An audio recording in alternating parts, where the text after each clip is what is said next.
el-hamisu diye. 5-nji nawaqid el-islam nama men abgada şey'en mimma jaa bihi er-rasul sallallahu aleyhi ve sellem ve lew amila bihi kafara diye. 5-nji dinden çıkmagyna sebep bolýan zat nämeken kimde kim ýigrense diye. Men abgada şey'en kimde kim istenlik bir zadyny ýigrense diye Rasulullah getiren zatlarından düşünme. Rasulullah getiren dininden, getiren hükmünden, getiren sünnetinden, getiren edep, ahlagından, edem gılımından bir zadyny bir ýigrense diye şonu etýanem bolsa kafir diye. Misal üçin näme?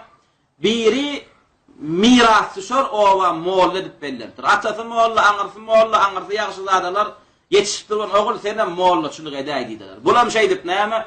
Çäresiz molla bolmaly boldy owasna. Dogry da. Näme üçin çäresiz diýär? Dedim bul näme iýiliň çöregini öwrenşen tohum.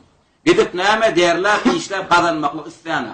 Şoň üçin bu näme istemese çäresiz mollaçylyk etmeli bolýar. Şunuňmy?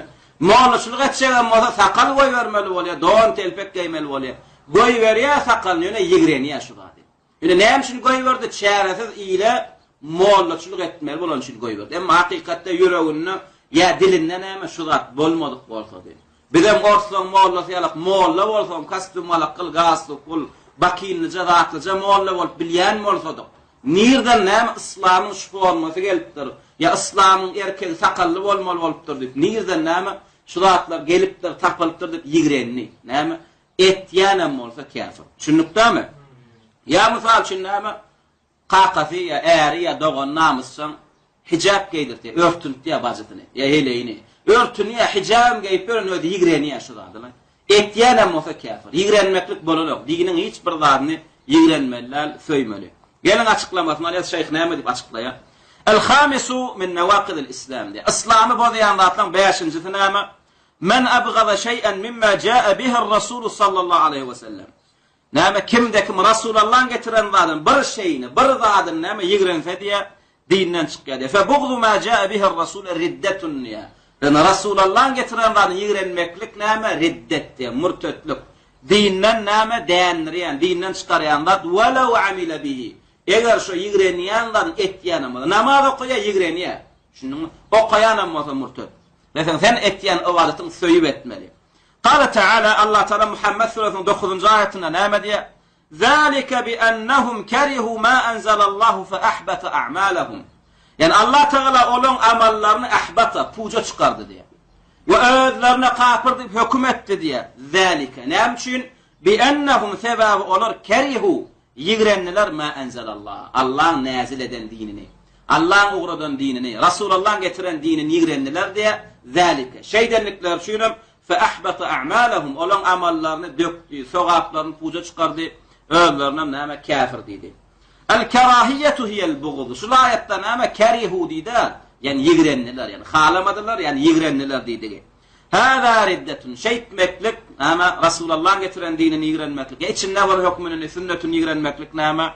Riddetun murtetlige çıkarya walaw amila bihi eger şu ýigrenýän zadyn etýänem bolsa fa innahu yakfuru bi bughdihi fil qalbi kafar diýär.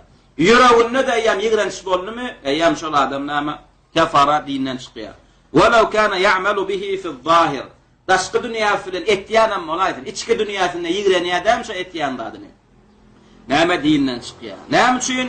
Zalika bi annahum karihu ma anzalallahu fa ahbata a'malahum. Dedim olur yüreklerle ýigrenler daşynna görem edipdirler olur. Ýigrenen zatlarny edipdirler. Etmedik bolsalar ahbata a'malahum diýmez ayetde. Näme olan eden amallaryny puja çykardy diýär. Näme üçin?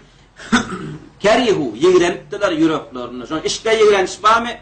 Daşda etýänem bolsaň puj biderek.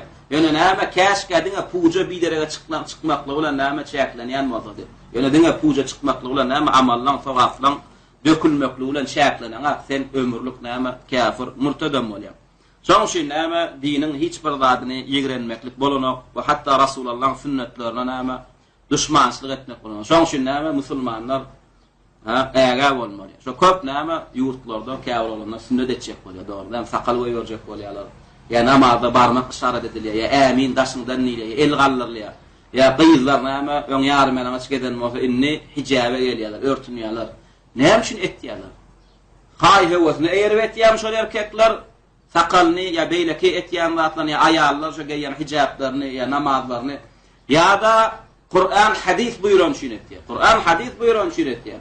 Şoň şin näme ata-babada yok, ya plan mezhepde yok, plan ahun halamadı, ya plan molla halamadı, hökümetin näme siýasatna bu zatlar gabat gelen atyp ýigrenmeklik bolany. Näme şunu ýigrenmeklik bolany? Desen dini ýigrenip otyryn. Rasulullah getiren zat ýigrenýän. Ýöne ýigrenmeklik bilen mesele gutaryn. Sen şu ýigrenjiň sen näme ertýän eken? Murtetlige ertýän eken, dinden çykarmaklygy ertýän eken. Şoň üçin biz näme etýän zadymyzy kalbymyz, kalybymyz bilen söýmeli. Şunuňmy? Wa Rasulullah näme tenine tiken çümmekligini islemeyişimiz ýalyp Rasulullah'ın sünnetine dil getirmekliginden näme biz istemeliler. Aňaruju ýüregimiz bilen söýmeli we ölüp giden sünnetler dil etmek üçin näme janymyzy, malymyzy, iň gymmatly nefis bolan zatlarymyz aýamanam bermäne biz näme taýin bolmaly. Bula näme 5-nji da. Enneki näme 6-njysy.